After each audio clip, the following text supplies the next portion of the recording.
Hey everyone, Static, the #1 most wanted person in the United States here. 2023 so far is probably the best year this decade has had to offer in terms of new music. It honestly felt like every other week we were getting a new classic, whether it be from underground artists pulling through out of nowhere to deliver an unforeseen hidden gem, or some of the biggest artists delivering us yet another helping of some amazing material. That being said, at the end of the day, only a few of those albums could make it on this list. So, trust me when I say, it was quite difficult to make this list, but I think I'm good with what I've got on here. So with that said, let us come together and count down my personal picks for the top 50 best albums of 2023.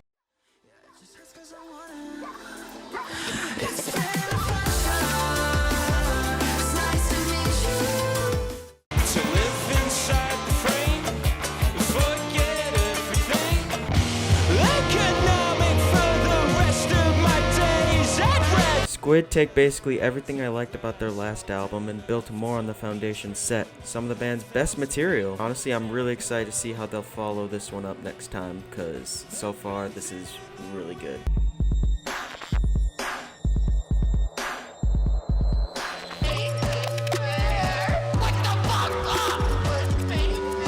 If you've got a kicking for stuff akin to Juju's older material, you'll be in for one hell of a treat with this album from Many Tiny Boxes. Some of the wildest material you'll find in a long time.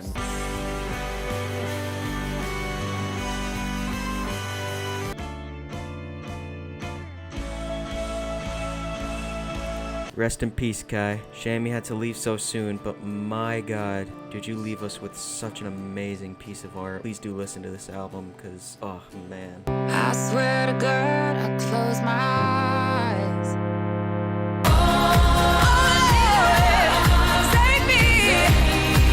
Kesha completely reinvents herself into a more artsy, almost experimental album that really sells its mature and distraught emotional themes pretty clearly. I'm honestly really happy for Kesha on this one. I really hope that she continues into this cool sound on another album, because I'm really liking what I'm hearing. Daddy always told me, never make a home on the road.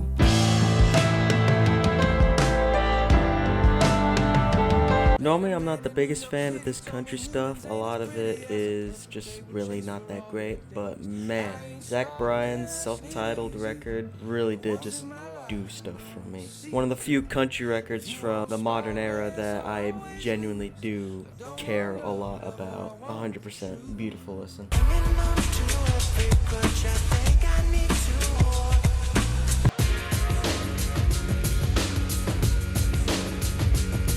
Yeah, this is definitely a spiritual successor to his 2018 Opus Slide. While not quite as enthralling as Slide, this album still carries that absolute vibe that made that album so special. I'm really happy George took his time on this one. Look at what we did together, BC and all friends forever. It's nice to see that the BCNR gang are still pushing through with bangers after the unfortunate departure of former lead Isaac Wood. I'm really excited to see if they'll hopefully still pull through with amazing albums like before after this, but based on this live performance, I think we'll be fine. Stop scaring hoes, play that shit out and touch their toes. We don't wanna hear that red shit no more. How many times when I lace you with how many rhymes? When I tell you it's something that deep. Two absolute titans of underground hip-hop coming together to create some of the most abrasive, wild, and creative hip-hop you will ever hear in your entire life. Peggy's production matched with his and Danny's enthralling performances just make for such a fun listen. Honestly, I would not be surprised if this becomes a modern classic for sure.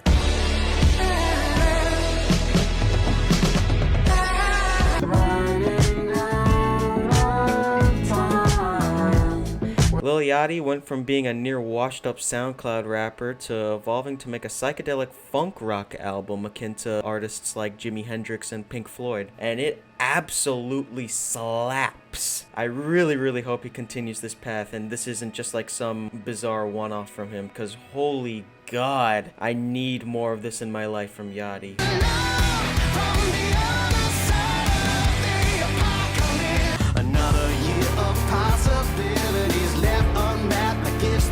As a longtime Fall Out Boy fan, I'm really happy seeing my boys back in the saddle with the swing of things and pushing out some of their best work since the days of Folie à Deux. Squashes basically all of their 2010s output to dust, and honestly I'm just so happy with how the material turned out.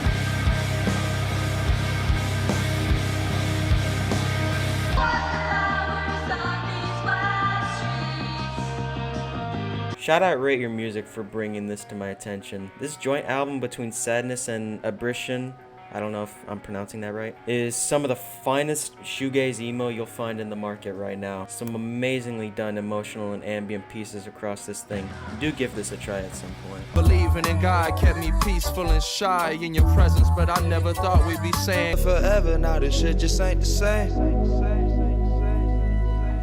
Honestly, still amazes me that something of this quality is releasing on such a major label such as Def Jam. Either way, Navi goes very personal on this album, delivering 13 emotional gut punches of bars and lyrics, all wrapped in an immensely satisfying sound palette surrounding it.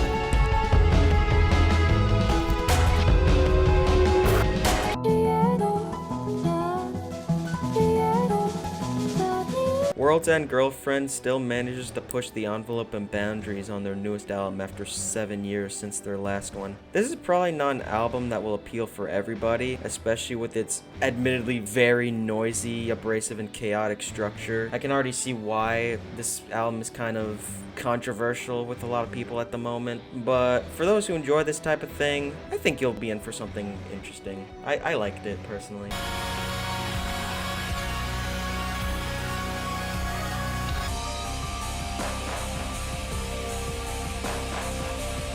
Not quite as expansive as his last album, however, After the Magic still holds that magic oh, brother, this guy stinks! that makes songs on that other album so special. If this guy keeps this game up, he'll be up there with Fishman's in terms of the most highly regarded bands from Asia. I'm very excited to see where he goes in the future from here, because man, this is amazing. How far are you willing to reach?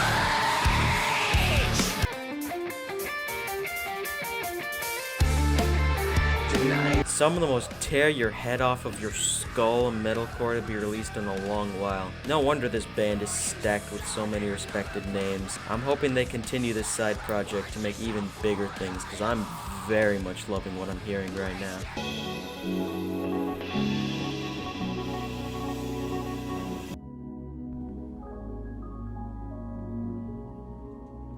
Andre 3000 coming back with an ambient album with all things, and low-key It Kinda Goes Hard was not on my bingo card for 2023, but here we are, I suppose. Really meditative, and very cool that most of it was just kinda made with a flute and little electronic bits. I'm very pleased with how this one came out.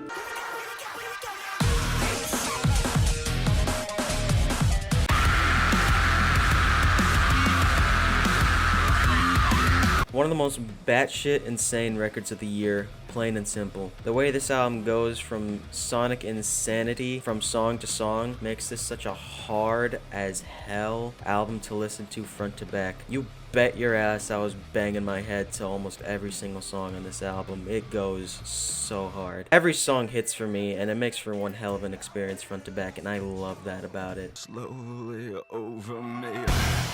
Yes, yes, yes. With the body count higher than a mosquito. This album blew up very early into the year, and off rip I knew this was gonna be something special. This album is basically if Daughters got into dance punk and the lead singer also wasn't a piece of dog shit. This album 100% will be able to fill that giant Daughters filled hole in your heart. Very much a banger album for sure.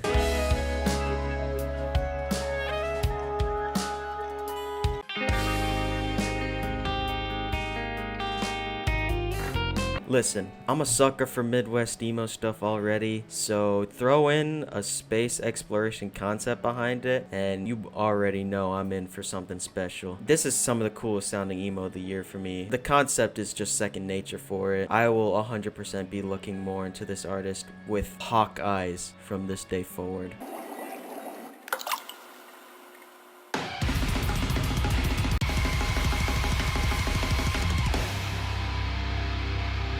Metalcore combined with breakcore and drum and bass surprisingly is a match made in absolute heaven. This album manages to balance both worlds in such a unique and satisfying way that absolutely makes me begging for more in its short runtime.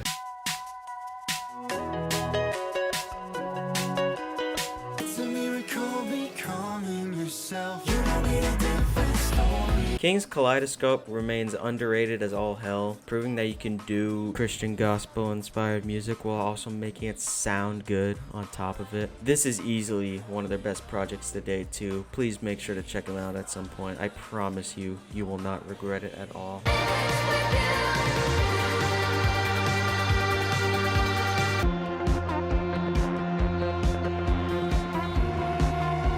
Anthony Gonzalez of M83 comes back after a near 4-year hiatus to deliver some of his most nostalgic sounding material since the days of Saturday's Equal Youth. This basically brings back the basics in terms of bringing some cool and artsy throwback pop tunes, and to be honest, at the end of the day, that's what I love about their music. This album is essentially everything I want from the name, so hell yeah.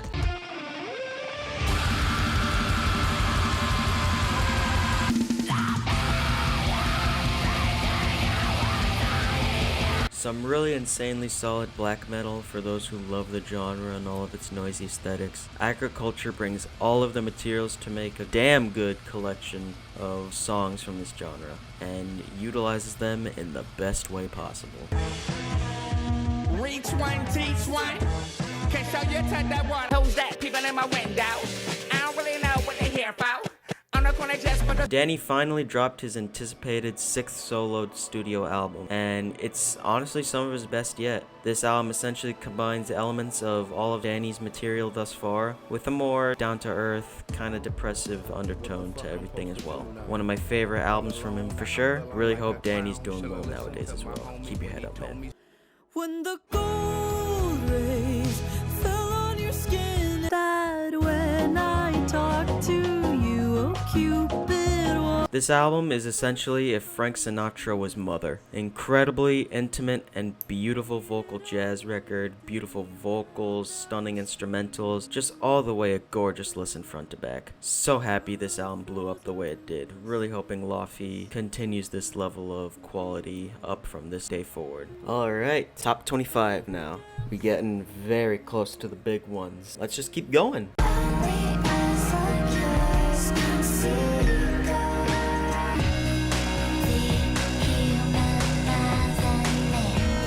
Yall coming back to bring a damn amazing album consisting of shoegaze, dream pop, and glitchy noise pop bangers. Basically adds on all fronts that her music before has brought, manifesting one of the best albums she has made so far in her entire catalog. Very, very good stuff.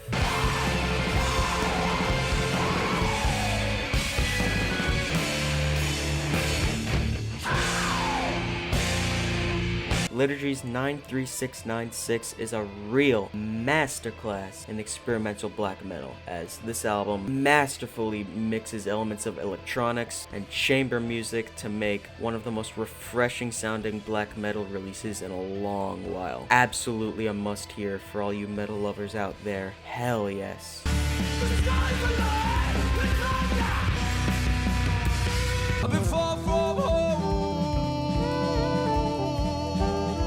New up-and-coming post-punk band Maruja, I'm hoping I'm pronouncing that right, coming in out of nowhere to make one expansive as hell debut EP. If these guys keep bringing this level of energy to a full-length album in the future, they genuinely could become the next BCNR for me. And honestly, to a degree, I think they've already proven themselves with that on this EP. Definitely keep your eyes up on these guys.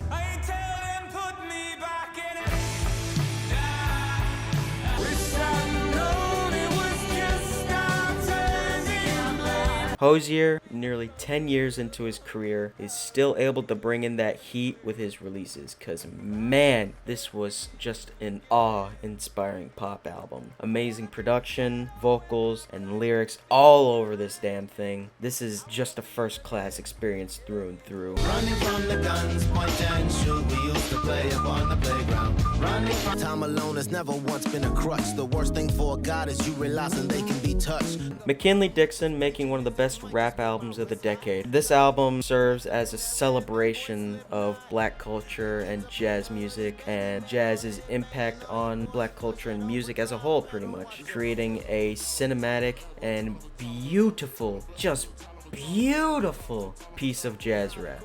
McKinley's introspective lyrics mixed with honestly some of the best production of the year is able to make any man cry. Do not sleep on this album. Please listen to it. Please don't leave me like this.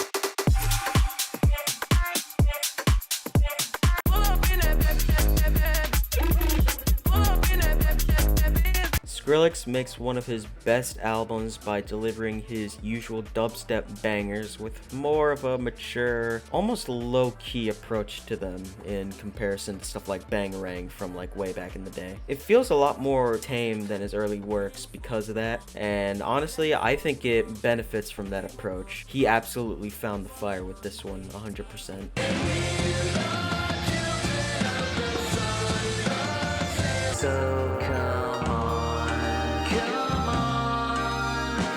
You know, it really is a shame that this album is locked behind a paywall, because this is genuinely such an amazing vibe all across its runtime. James really did kill it with this one, as this album combines elements of many different bands and genres from different time periods, such as the Beatles, Pink Floyd, Weezer, I guess.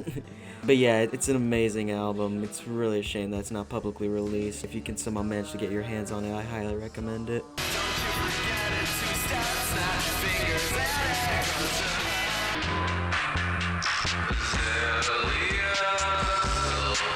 Up-and-coming noise rock lo-fi band Force Spirit come in with an underground emo gem. I can 100% imagine that this album is going to be repellent for a lot of people, especially with its really noisy aesthetic, but scratch beneath that and I really do think you will possibly be rewarded with an absolute banger of an album.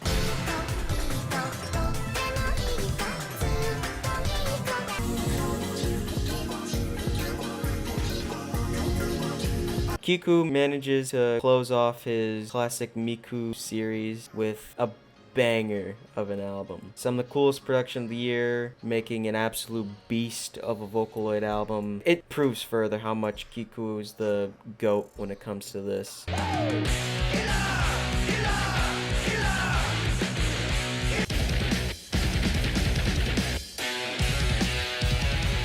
King Gizzard brings some major heat by bringing another fire metal album after their last one back in 2019. The boys absolutely bring their absolute all with this. Some of the biggest apocalyptic bangers of the year. This album is 100% going to make you feel like you're in a movie scene from Mad Max Fury Road.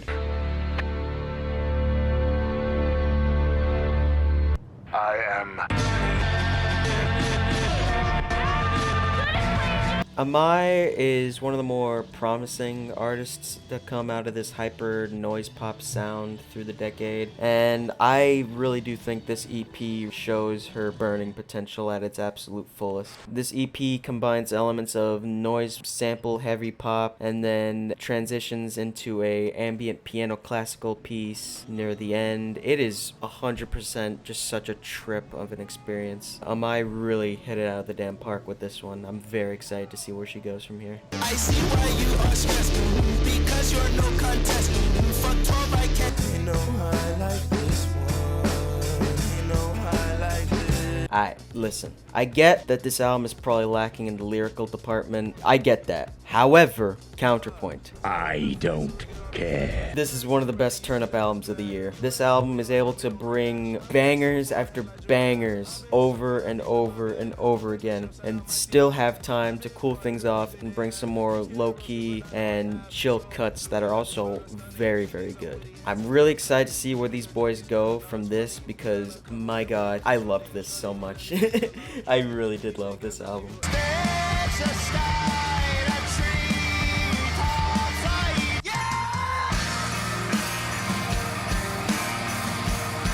The new wave of Midwest emo coming out these past years is really revitalizing what I love about this genre, and that this album is extremely artful and unique while still holding such a powerful shine to it through its noise. The lyrics are cryptic to where you may get many interpretations of what each song is about, but they're still just barely blunt enough to where you get the general gist of what it is going for through its crypticness. This album feels like a mix of Neutral Milk Hotel and AJJ if they made an emo album together. So, really great album. I highly recommend this one so much.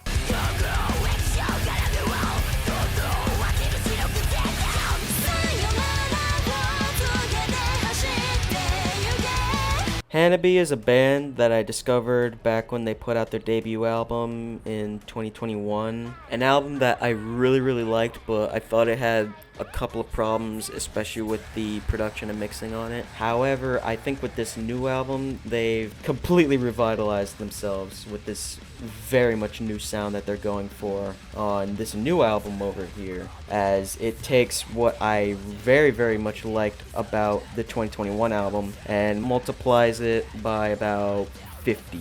This album is absolutely insane. It's able to combine elements of J-pop and metalcore into something I think is unlike many other bands are doing in this type of pop and metal combo. The best way I can describe it is sort of like a Japanese version of I Disagree by Poppy. It really is just something else. I really hope these girls blow up more as they keep going, because this is some of the best fun metal I've heard in a long time.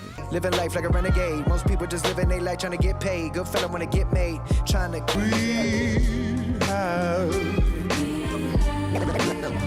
As a massive fan of Logic myself, I've been hyped about College Park ever since it was announced back in 2021, and now that it's released, this is essentially everything I want in a Logic album. Amazing throwback boom bap production, funny one-liners across multiple songs, amazing features that add even more to the vibe of the album. It's got the whole package for me. The story skits throughout the album I think are really funny. I really like how this album sort of serves as a origin story for Bobby back in his 2011 Young Sinatra days. And yeah, I think this is a really amazing first step into Logic's independent era. I'm very much hoping that he keeps this up for his next album, and I will await that next album with open arms. Alright, top 10 boys, the big ones. I'm really excited to talk about these, so no further delay, let's jump right into it. Let's go!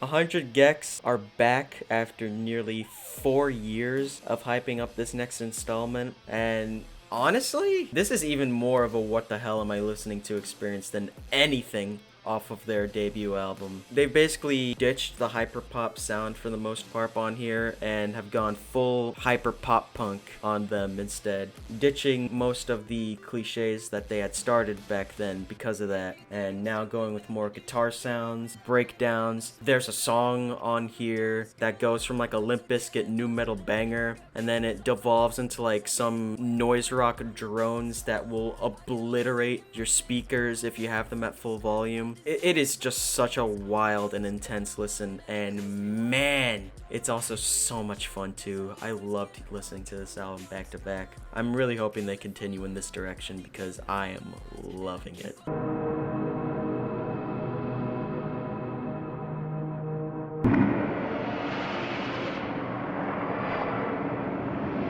An intense and harrowing drone album about the problems trans people have to go through in our society. Specifically about dysphoria and the struggle of just being who you want to be versus who other people want from you. It is very much a suffocating listen for most of its runtime. It really makes you feel trapped in this box of panic and dread for its entire course. The Bandcamp version of this link, which is the one I recommend using, also comes with these little story bits about these two characters. I'm not going to spoil anything about it, but it is very much a sad thing to witness in real time, especially listening to the music on this thing track by track. All I'll say is if you're into classical stuff and you want to see something with a more harrowing and somewhat of a storytelling edge to it, then by all means I recommend this album and almost everything Cybercrashers has made. Yeah, please do listen to this.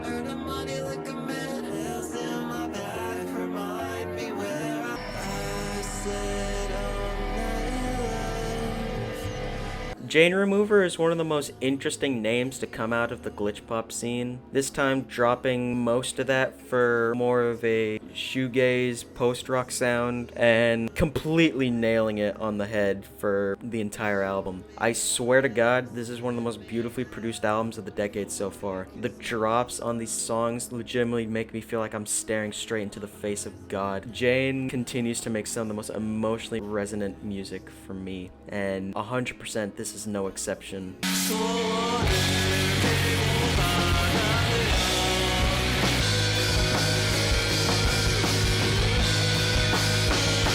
A live album to go along with the release of After the Magic. This album manages to take the hazy beauty of that album and manages to translate it perfectly into a live performance experience. I swear to God, I wish I was there to see this in person. I cannot imagine the religious experience it was witnessing Into the Endless Night in person. Especially the part where it uses voice recordings of fans saying what their biggest dreams are. Oh my God, it hit me like a damn train listening to that. I can't imagine seeing that in person. In a way, this album kind of reminds me of a more modern version of like 98-12-28 by Fishmans, and honestly I'd say it's up there in terms of that quality because oh my God, this is absolute bliss. 100% hell yes to this album. Please listen to it.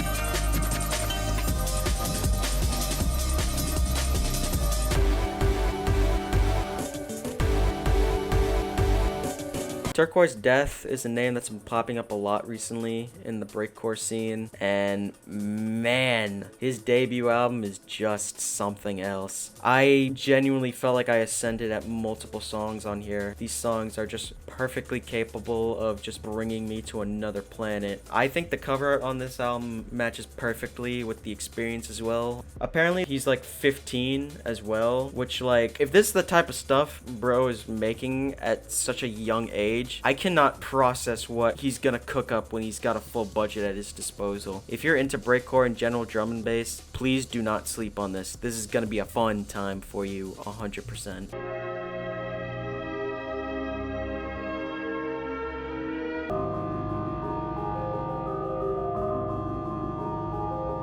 Yep, Cyber's back on here again, this time with a collab album of fellow user and electronic producer Concrete Castles. Considering how different both of their backgrounds are, you'd think this wouldn't really work all that much, but damn. This album is just so good. It's one of the most relaxing and entrancing experiences I think I've had with an album that is like this, point blank period. Both artists make such amazing compositions, all feeding into another narrative of exploring an abandoned castle ruins in the woods. It's such an immaculately put together and thought through album back to back, and just shows how underrated both of these artists are. Such an amazing album. I'll be using this as a relaxation turn down album for a long while now.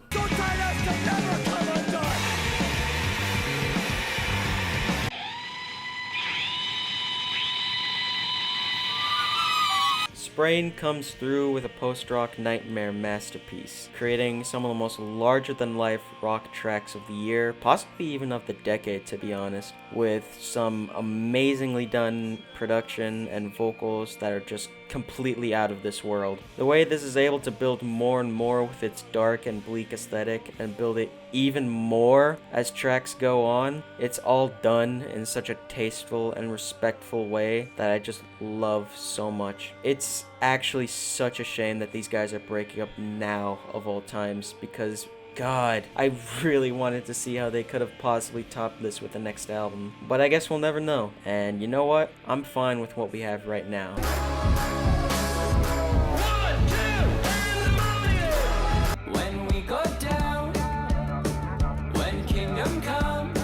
Am I biased for this album? Yes. Do I care? Fuck no. Maybe Man is one of the AGR brothers' most mature and thought through albums in their catalog. The album being about trying to find yourself and fully realizing who you are as a person and its self-reflective journey because of that. It's something that I have just latched onto very hard during its runtime and since its release. It's one of the more relatable and emotional releases of their catalog so far for me. I'm just so happy with how this album came out, and I 100% stand by this album, no matter what people are going to say about it. If you hate AJR, this probably isn't going to do anything for you, but, you know, I loved it. So you are tired of feeling like it's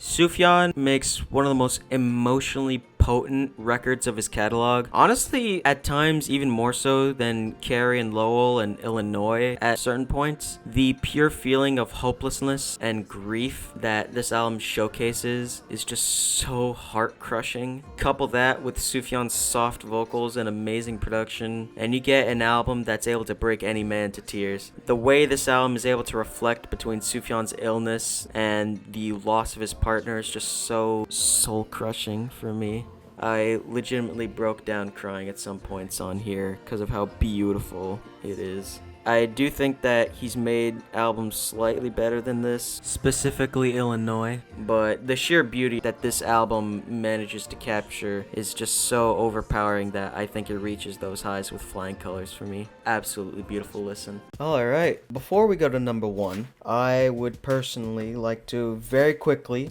list off a couple of albums that very sadly didn't make it, but I still do want to point you in the direction of them. We have quite a lot of them, to be honest. There was so much amazing music that dropped this year, so I had to take a little bit of liberties for this list, but with that being said, enjoy.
One thing, then there's two things.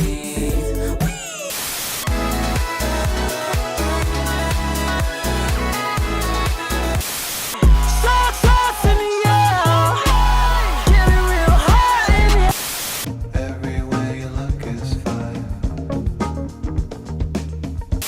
Flooded the face, mad at the roof. Got a new house, unlimited space. It was just hard, now my life's addicted via pheromones.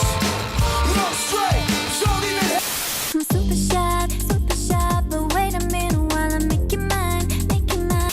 was never God of the sun, I'm taking you down on the inside.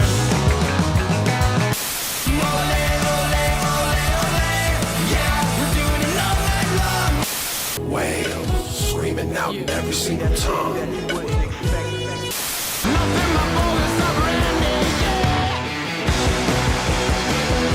Sorry, I don't know your pronouns. I don't mean no disrespect, but damn, we just met. Come the fuck down.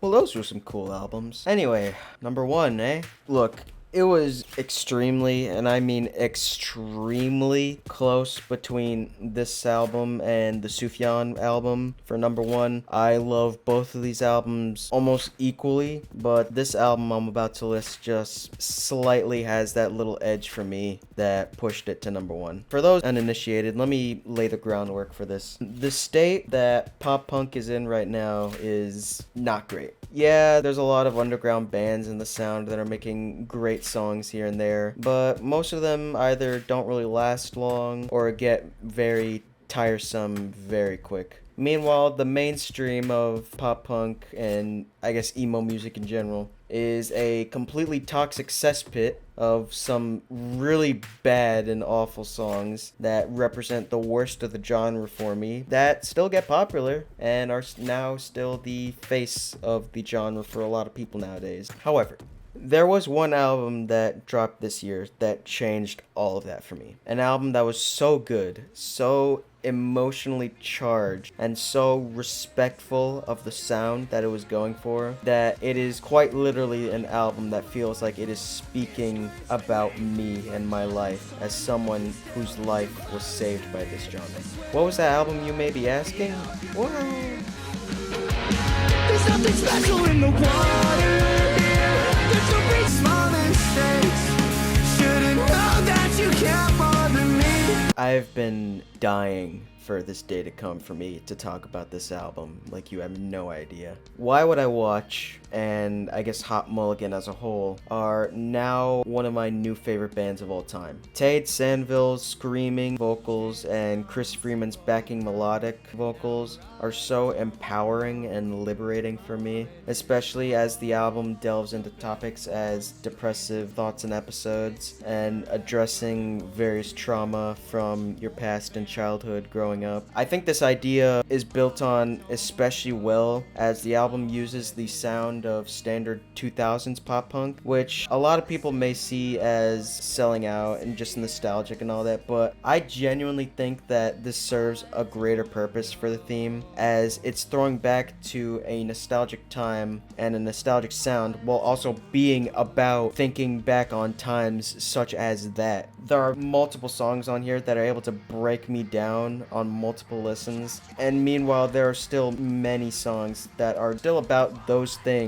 but are just able to stick more on the banger side for the people who care about that. I legitimately one day want to make a video about this album because I genuinely think this is one of the most ingenious ways of taking these mixed emotions and making them into real powerful art. It is an album I stand with 100%, and likely it's gonna be like that for a long time from now, and I am so happy for that. Thank you, Hot Mulligan, truly from the bottom of my heart. And thank you, 2023, for bringing such amazing art such as the albums that we just talked about. This was one of the best years for music so far, for sure, in my opinion. I cannot wait to see what else drops in 2024. Anyway, thank you guys so much for watching. Hope you enjoyed the video, and I'll see y'all later. Take care.